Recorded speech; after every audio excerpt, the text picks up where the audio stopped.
I've come out of the I think you have. the autism closet, and now it makes so much sense. Life makes so much sense to me, and I think I'm equipped for it because I don't pick up everything the same way, like all the emotions as it's all coming at you, let's say. Like, it's just kind of like code just passes by. Okay, all right, that happened, so while I can feel it, I can also segment it and keep going, so that's kind of neat.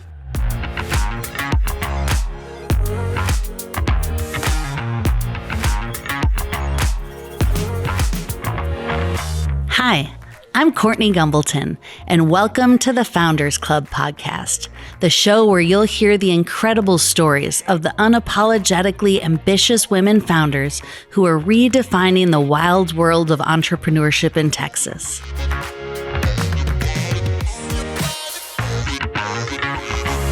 Welcome back to the Founders Club. We have another special guest here with us today, Yanira, Borges. Woo! We are so thrilled to have you here. You are such a dynamo and a firecracker. I'm so excited. Oh my gosh. It's going to be tough to get your story in 45 minutes. Okay, I'm here for it. I can't talk too fast, but I can talk real fast. I'll squeeze it in. We'll make it fun. Hang tight. So let's start off when we first met. Fem City. It's now been 3, 4, 5 years. 5 years. 5 years. Back in the day. 5 years. Yes. Back in our heyday, our youth. Our youth. I remember finding Fem City. A friend invited me to it, and I walked in, and it was like, oh, like there was a harp playing in the background. There wasn't really, but that's what it felt like. There were just like 20 women sitting around, excited. Everybody had ideas and a purpose and a passion, and it was just, the room was electric. And that was it. I was like, yes, I have been dreaming of this. I didn't know this was possible.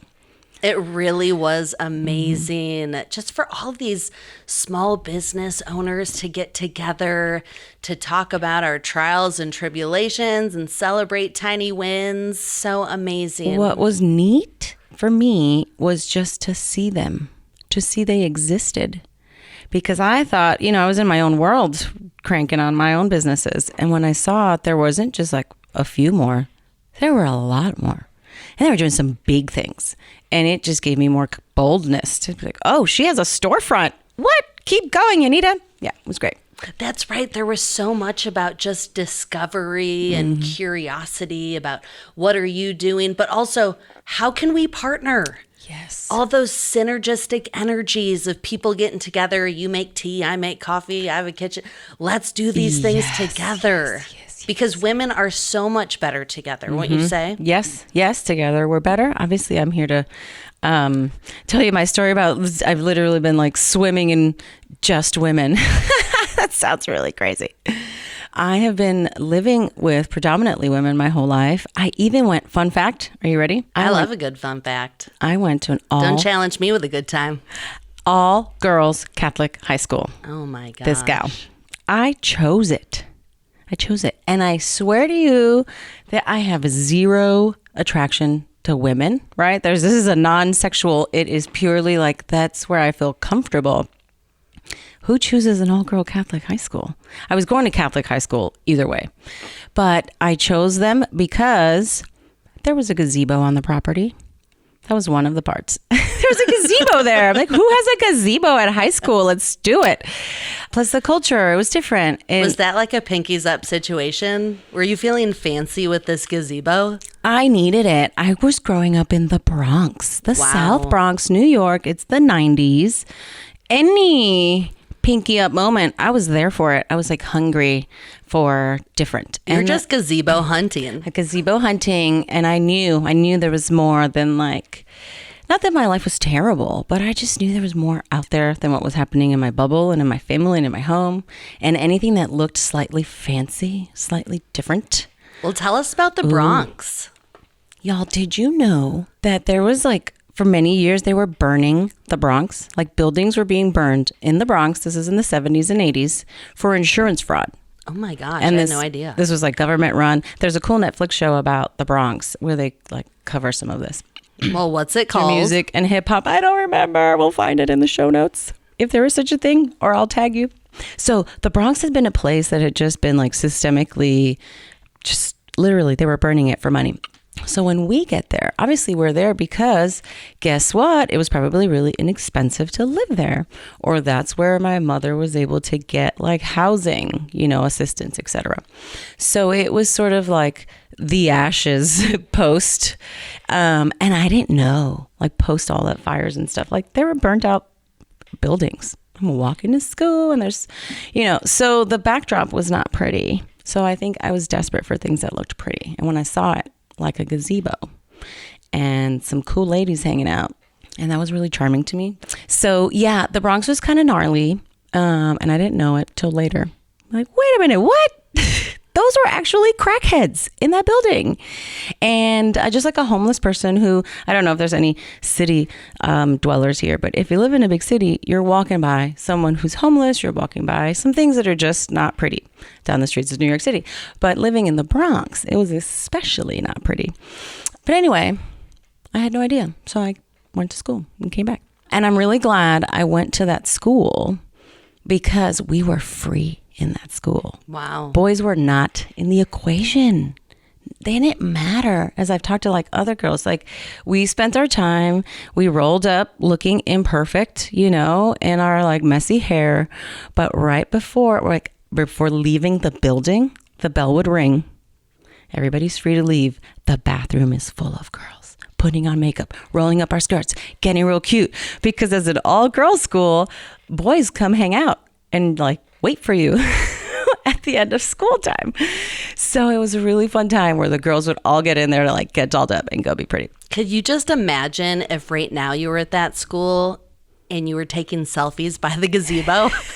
I mean, could you just imagine? Ooh, I will go back and do that. Just a full Insta feed of gazebo selfies. Yes, gazebo selfies. Anyway, so all girls Catholic high school. I was raised by all these women that were coming and going. Typical, Latino family where there's lots of us. And then my mom left the island and came to New York City. And here we are. She was looking for better opportunities. And believe it or not, this was a better opportunity. Right? So others came to follow and to use it as their stomping ground before they like lift off, etc.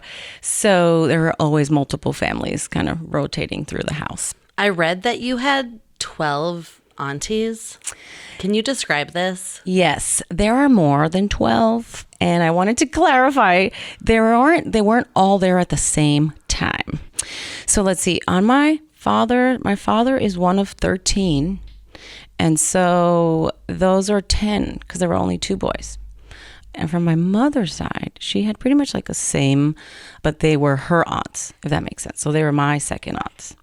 So on my dad's side, they were my immediate aunts. But my aunties, the older generation, those are the women who really shaped my being, if you will. Those are the women who were taking care of us and raising us. And how did this female influence affect you? I mean, did it give you strength? Did it empower you? Oh my gosh. I mean, have you ever had the situation where you don't have any men around and then all of a sudden like you go to flush the toilet and the little handle breaks off and you're like, shit, what am I going to do? And then like, thank God for YouTube.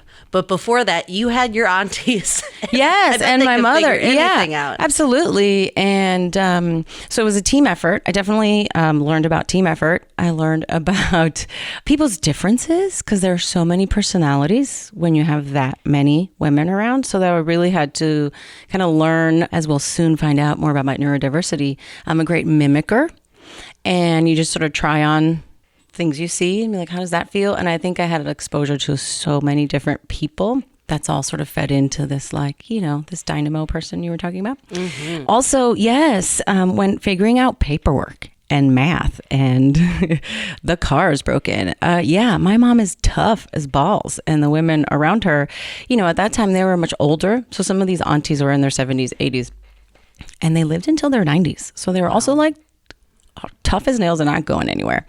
Their stories were filled with trauma and abuse and having to pick up the pieces post that, like putting up with as much of it as they could until their spouse passed away or until they like had the courage to leave, which was not a real option for women at that age, at that time.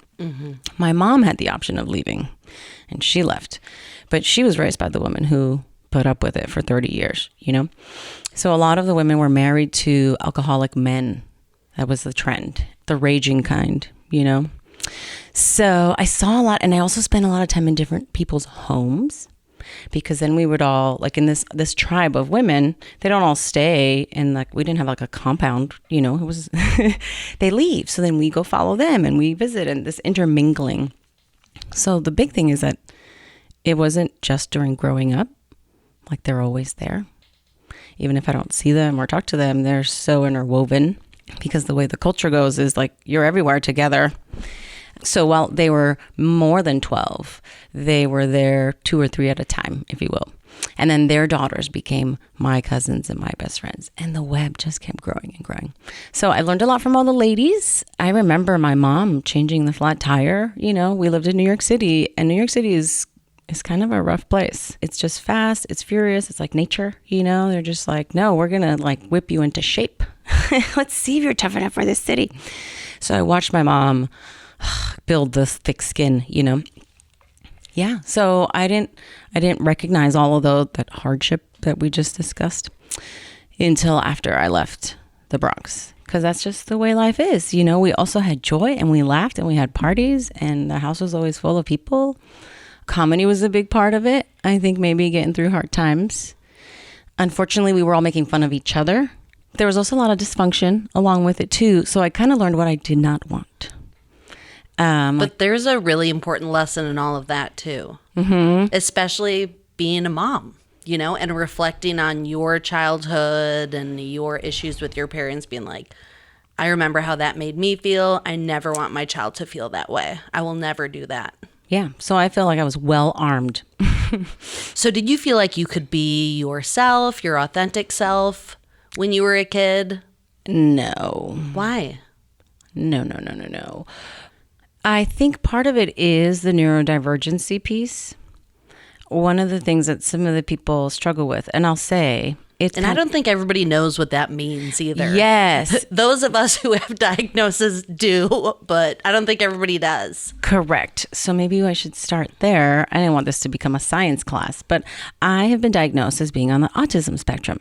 And so neurodivergent, people who label, you know, fall under this category, for lack of a better word, there's a few... they think differently.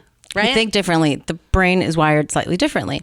Think about your like overactive brain, maybe ADHD, autism, and it's a very, very large bubble of brain functioning systems, if you will. It's like your operating system for your phone.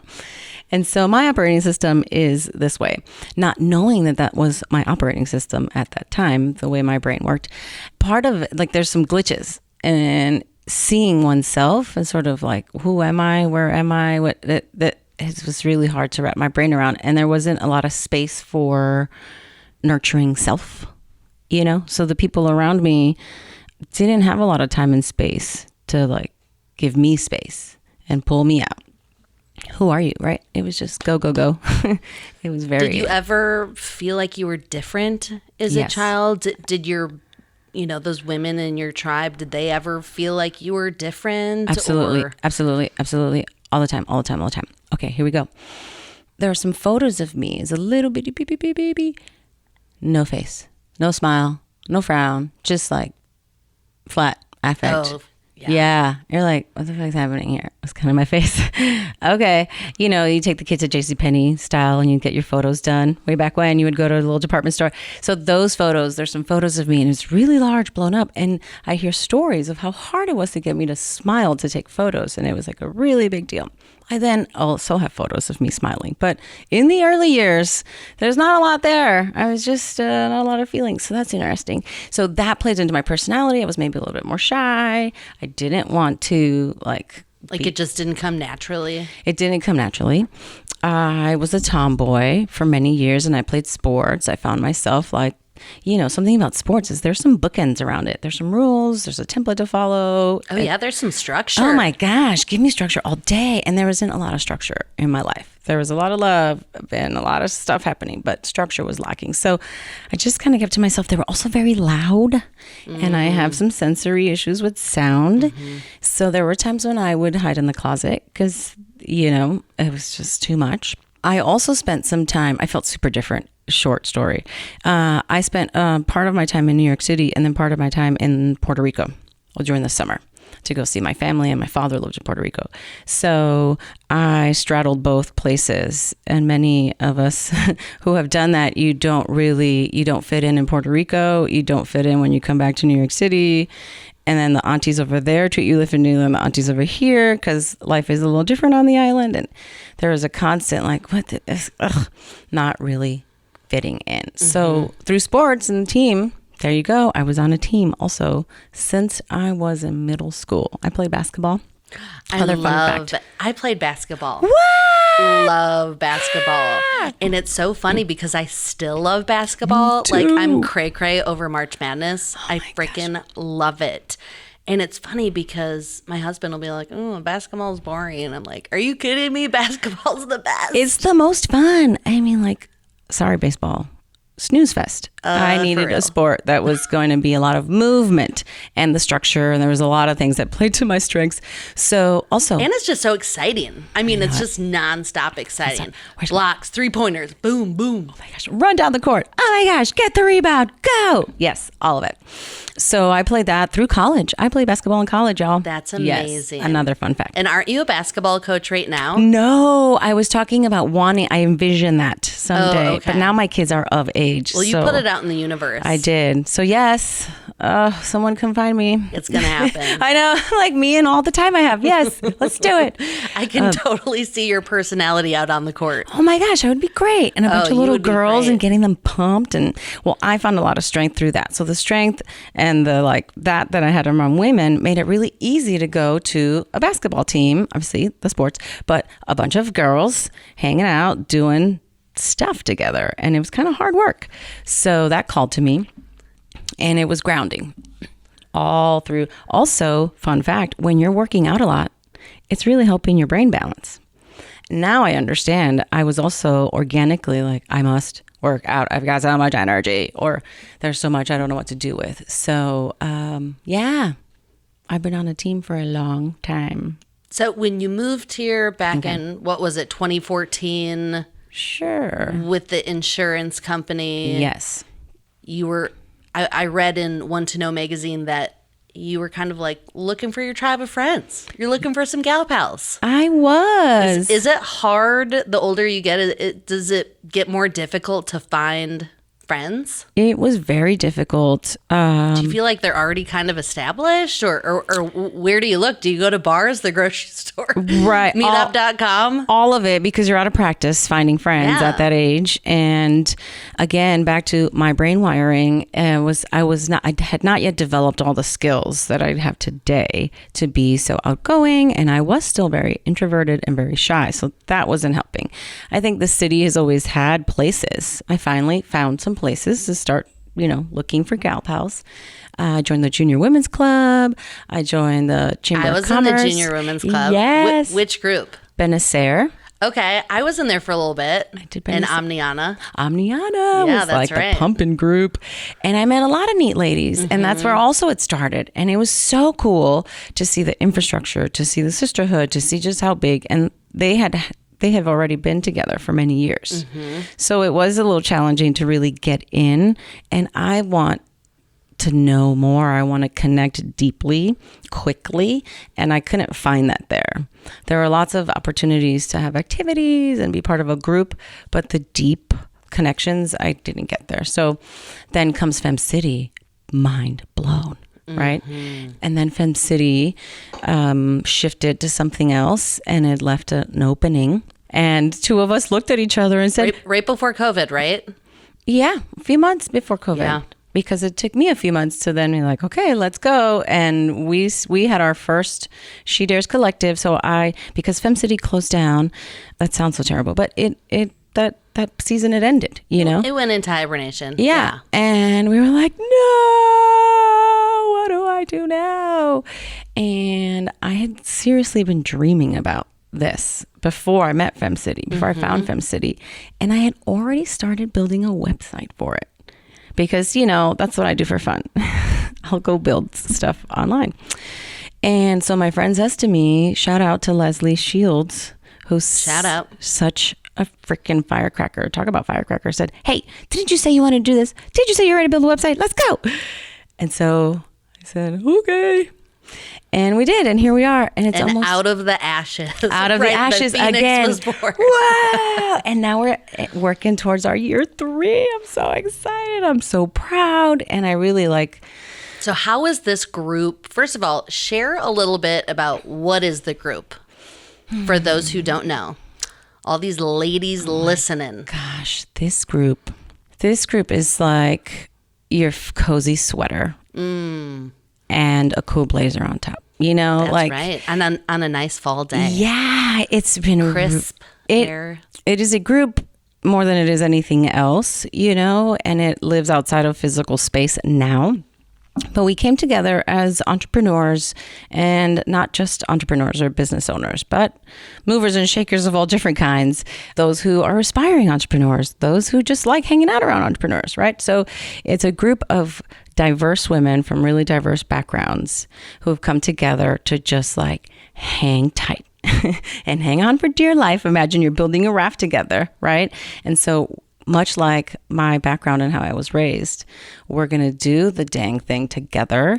We're going to help each other out. We're going to share resources. We're going to have a good time along the way. And it doesn't matter. Just get in here. You know, I wanted it to be really open because I know that the more people are around and the more skills are in the pot, the better everything is for everyone.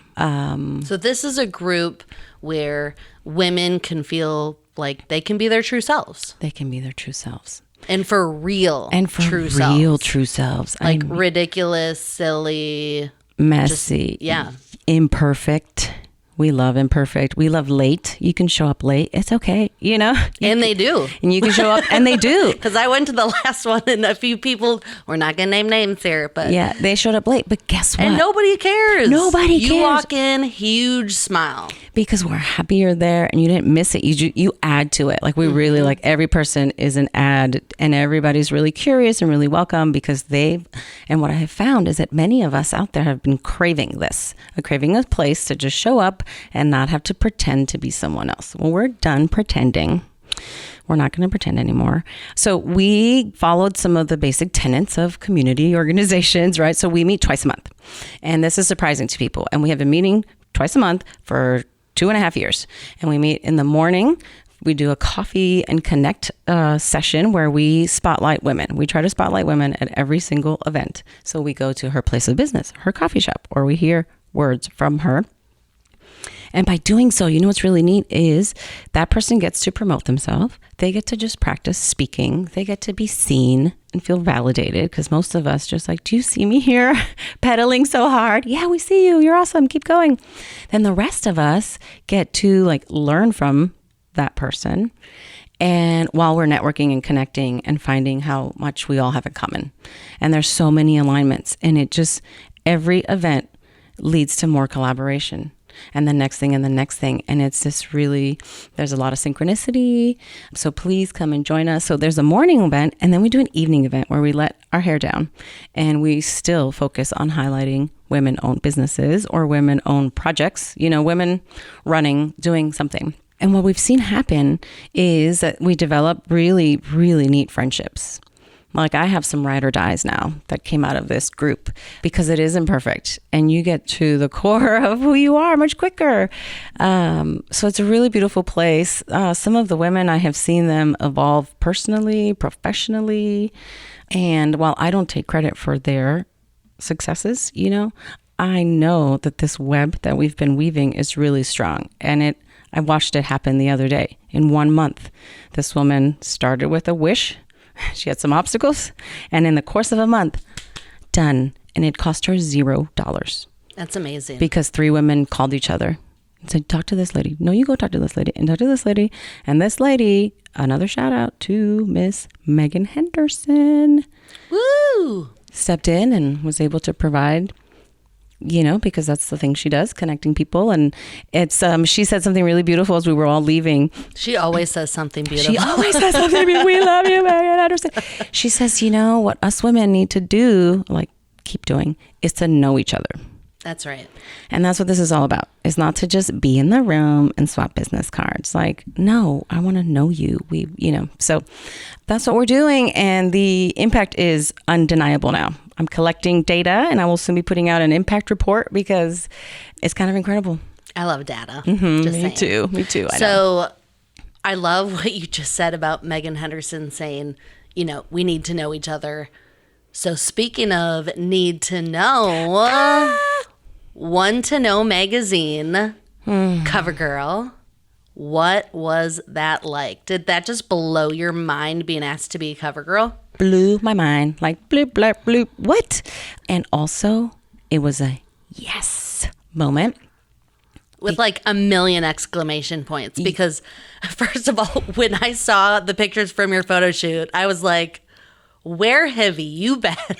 Look at you with your little unicorn.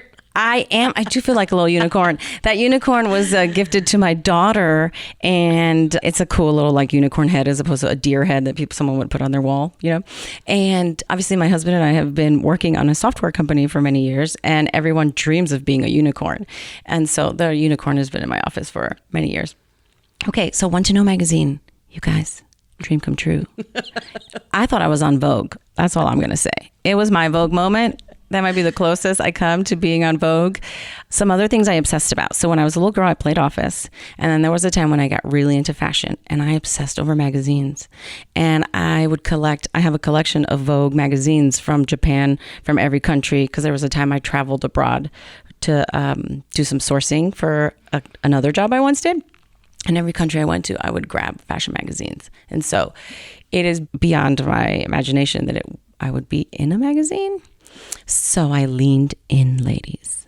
Oh my gosh. I teamed up with another gal. See, this is how it works. In our collective, Marissa Hale has a beautiful sustainable clothing line, and it was a brilliant opportunity to just wear her clothes. Again, super Vogue, right? I'm wearing a designer's outfit, and I have a beautiful friend who does amazing hair and makeup, and I was able to like wear her, and I use it as an opportunity to continue to showcase the collective. Because those beautiful photos took like 6 women and like 2 or 3 weeks all you see is 3 photos, but the amount of effort that people put in to things. And how special that you brought all of these women along for the journey.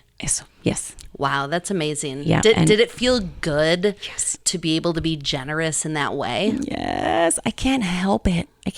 It does feel good. Obviously, that's why people do good, right? It's part of, I've taken helping other people on as almost like a character trait, and it's part of my healing, it's part of my grounding. It's one of your core values, isn't it? Generosity. It is. And like lifting other people up, I think it protects one from the ego taking over, which I don't ever want to do because it's like not real. So I believe you help others. Sorry, I just slammed the table, y'all. Because I believe. Now everybody knows. I really believe. But yeah, it was, I really believe in the power of giving. And it has proven to me that it gives back. And everything I need, I have it and more. And now I have these beautiful women who share their lives with me, and now they have their own lives, and then they do things that I didn't even know about together. And have you ever thought of a time in your life where you have been your true authentic self more than you are right now? No. So right now. And what's it feel like? What does it feel like to be your true self? It feels good. And be celebrated and embraced for it. Oh my gosh, you guys, I cry is how I feel about it. It's a mixed bag. I feel very... Like you just want to pinch yourself? I mean, does this even feel real? Because so many people they live their lives with that mask on. I'm looking for the words. Yes. The mask is really comforting though. So while it feels great, it's also kind of nerve-wracking. It's safe, but it's exhausting. Yes. Hiding yourself is exhausting. But I mean, the like coming out, I do feel like I've come out.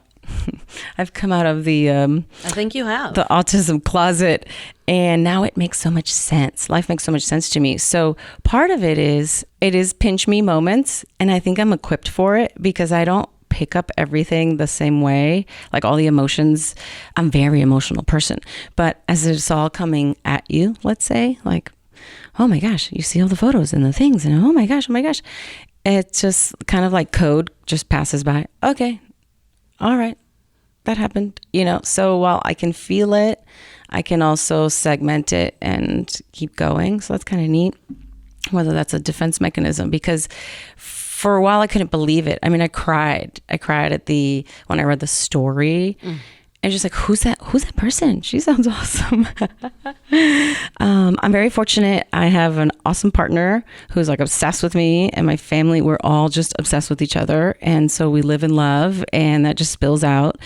So it feels great. And I'm sharing it with them. So it feels really neat that they're seeing, they don't fully understand it all yet, my kids, but they're definitely seeing a mom that's like into what she's doing, and she's helping other people, and she's imperfect and silly. And so I hope that for them too. What about you and your self-confidence modeling that for your children? What kind of effect has that had on them? Is it something that you can even see? Yes. My daughter, you guys, sits at my desk. She's pretending too. So when she gets to sit at my desk and take over, she is in charge.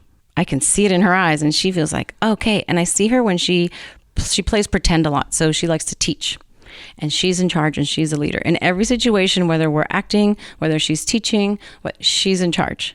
And that's pretty cool. She thinks of business ideas all the time, and she's like, oh, okay. So she's really neat. And my son and I share some similar brain functionings. So that's been really interesting to sort of go through navigating, how do we handle school and assignments, and how do we help this person navigate their brain functioning differently with support early on, because I didn't have that. Nobody knew. But guess what? I was still a straight A student, honors.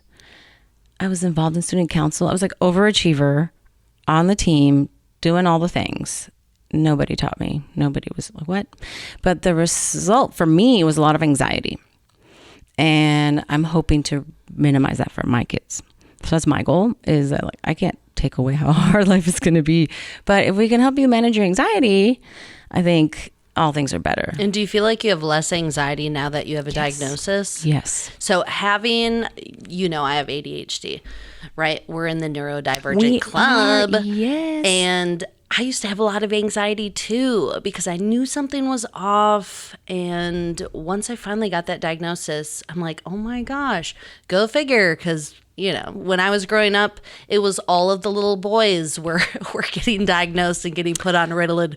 Girls, it was just, during parent-teacher conference or on the report card, talks too much. Yes. It's like, come on, y'all. Yes. But it's, once you get that diagnosis, it's like, okay, finally, I know. But then it's really putting on those glasses with the strengths-based lens of, hey, this isn't a bad thing. This is a good thing. I'm creative. Right? And it's the same thing for you, as there are so many strengths that come with this. And I'm leaning into those things. So I also was just like, imagine you're like walking through a space. And you're like, well, is that a door? I can't tell. Is that a window? And now that I know this, for some reason, I'm like, oh, I see. It's not a door. I get it. Or like the doors are everywhere. I don't know. I felt like certain things weren't for me, and I wasn't good at them. And so you take on these messages of like, oh, I'm not good enough at X, Y, or Z. I could never. And so I've been in therapy for many years. I'm really thankful. My mom put me in therapy before we knew anything, right? So while I did say that there wasn't support, that's not true. Somewhere around high school, it was evident. There were some things happening in our family that were like, everybody's going to therapy. And that started my journey, but she insisted. And so she was also going on the path of recovery. And that helped me a lot to see her go through Codependence Anonymous and figure out that book. And that was a really valuable book. So I'm really grateful that there was mental health was on the table. And mental health is part of, isn't that one of the pillars for She Dares? Yes. It has become it because you've been a champion for therapy with other members of the group who now go to therapy. Yes, and are medicated, and their things are unlocking. Diagnoses. Yes, and we've had a therapist on. She was our guest once, and talking about the cognitive triangle. So yes, we're a lot of the members in the group are into wellness, mental health, spirituality, nutrition, you name it. That is financial wellness, all the wellness, right? But I find that we found in a lot of those other groups, like the human isn't like incorporated into the programming. It's just the business part or the numbers. Like goals and KPIs. Yeah, but what about what are you Self-care. eating? Yes, what are you eating? Are you sleeping? Does life make sense for you before you keep burning out, So we protect burnout. We're looking to address all the needs of all the women, not just the one note, So it's neat. It evolves. It's an organic, we shift topics as the group needs them to, which is cool. Tell us about a few of the interesting events that you guys have done. Okay. Well, our most popular event was put on by Minxie. It was a Galentine's event where we discovered our erotic blueprint. That's right. That one was a little saucy. It was a little controversial. It looked really cool. Again, it was the most attended because women want to talk about it. And so we kind of want to champion. Somebody has to. Somebody has to. We want to talk about our bodies. We want to talk about pleasure. We want to talk about money. We want to talk about the government. We want to understand and know and be well informed. So that is an example of something we do. We will be going to Kathy Taylor's ranch. She is a leadership coach and she uses horses in her coaching style. So for instance, we will have our social where we go out there and listen to her and kind of see where she's at and enjoy ourselves. And she's one of my Parker County peeps. She's out in Weatherford. Yes. That's right. We do things like going to coffee shops where we have our coffee and connects. We were recently at Tech Fort Worth. I could go on and because the women are everywhere and we want to share resources and share inspiration. So each event is slightly different, but we're anchored around spotlighting women and having our coffee and serious moment and then having more playful moments too. So let's see. Well, I love it. They're just so unique. Yes. Kind of like me, kind of like you, kind of like everyone in the room, right? And that's made it really fun. And what's really neat is the group rotates. At each event, you don't see the same people because not every event speaks to everyone and you can't make every event. So it's a really neat way to just always have an organic flow. You never know who's going to show up. And it's always a good time. Women leave like they feel like they're floating. They say, I didn't know this existed. Where have you been all my life? And there's an instant gratification every single event. We had a dance party at the one last week. I don't even remember the last time I danced. And honestly, when you asked everybody to get up and dance, I was like, oh no. Mm-hmm. But then I heard the beat and it called me. I'm cringing here because I knew it. And I'm like, I started dancing. Every now and then we have developed these pillars for our meetings where we want to make sure there's always movement and mindfulness. We might meditate for a little bit. Maybe we'll walk around. Maybe we do a dance routine. We're going to nourish. So there's always going to be decent, healthy snacks, and nourish each other with like good conversation and good eye contact and a hug and things like that. And claps and snaps. Yes. So many claps and snaps. So many claps and snaps. And so, yeah, it's like a cheerleading section. Just come to the cheerleading section over here. So we like to have fun, but we also like to learn. We are talking about financial planning series because you also need to understand your pleasure. You need to understand the law and money. And I have seen women suffer tremendously by not understanding how the law works. And so as much as I want to have fun and celebrate, I'm very, very focused on how to like bring in the broccoli. Well, speaking of broccoli, okay. Tell us about your garden. Do you still have a garden? I do have a garden. It's feral. And I sit in it and I look at it and I say, hi. It's feral. I love you guys. Thank you for keeping on. I learned so much from the garden. Oh, man. So I haven't have you planted for fall? No. No, yeah, me either. No. I'm way behind. I had intentions to do it. Me too. I've got the seeds, I've got the space, I've got all the things. And Same. when I have the time for it, I'll just sit there because there's so much processing in my brain. So my garden, I still have some tomatoes and peppers that are rocking. Oh, that's amazing. I amazing. have herbs. I cannot keep up with all the herbs. Does anybody need herbs? Yes. Find me. I'm YB Rockin' on Instagram. I have thyme, oregano, all the bombs. I mean, I have so many herbs. It'd be amazing is when you go to coffee shops, literally just bring some. Ooh, Just give them to the coffee shops. Pay it forward. Coffee shops would It's want herbaceous. the herbs. Are you kidding me? Of course they would. Boom. Because we've been talking about like a more grassroots efforts. I want to find more women. Bring me all the women. Come play with us. And I realized nobody knows we exist, or very few people know we exist. And so we're about to start hitting the streets and dropping off stuff. And I can drop off herbs with like my little flyer, you know? So it's happening. I will drop off fresh herbs. For every new person that goes to the Sheeters Collective, you can go home with your own pack of herbs. Oh my gosh, I'm with it. So yeah. I'm really excited. I feel like I am living my true purpose, and I could cry myself to sleep in joy every night because I've done it. And the song we were dancing to was called Super Bloom. Go check it out. That's Super right. Bloom. Planting those seeds everywhere. And it was about celebrating what we've overcome. And that's it. So I latched on to gratitude, and I latched on to keeping my therapist and moving, because for my diagnosis, there isn't quite a medicine for it. And so I really, really spent many years developing my wellness routine, my relentless structure. Like I have to be very structured about it. And when I veer from it, I see it. And so that's also a big part of, I think, the things I've learned from seeing all the women, like all those women that I've watched go through all of their like hard life. Now I'm watching them in their health problems because they're much older than me. Mm-hmm. And I've watched some of them pass away and what that looked like.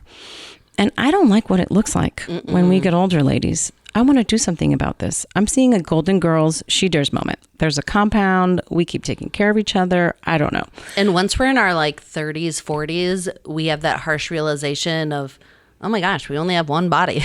Take care of it. Yes. And so take care of it. And moving. Well, what are your parting words for our FoundHER's Club ladies? No, say it ain't so. My closing words are... Like, give a little nugget, a little piece of advice. Put your feet in the dirt or your hands in the dirt when you can, when things are crazy. Like, literally touch something of nature. And because many of us are faced with, like, so many fast decisions. Life is so fast right now. Just go touch a plant or look at just go connect with nature. That's right. And love yourself. It's okay to love yourself. Like, I invite you to love yourself. What does that look like? It's terrifying. I know. Do it. Find out how to love yourself and touch a plant. Drink some water. Find a therapist. Awesome. Thank you so much, Yanira. We're so happy to have you here. It was a pleasure. I've been dreaming of being on this podcast. So, woo! We'll Unlocking dreams. Thank you.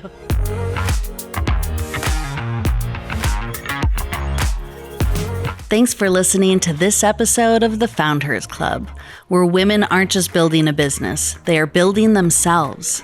Follow us on Instagram, Twitter, and Facebook at FoundHER's Club. Or you could visit our website, foundhersclub.com. Send us any questions you have or recommendations for future podcast guests. Even better, you could spread the love by subscribing to the FoundHER's Club on iTunes. And if you really love us, leave us a 5-star review. This will help other listeners just like you find us. Now go share your magic with the world.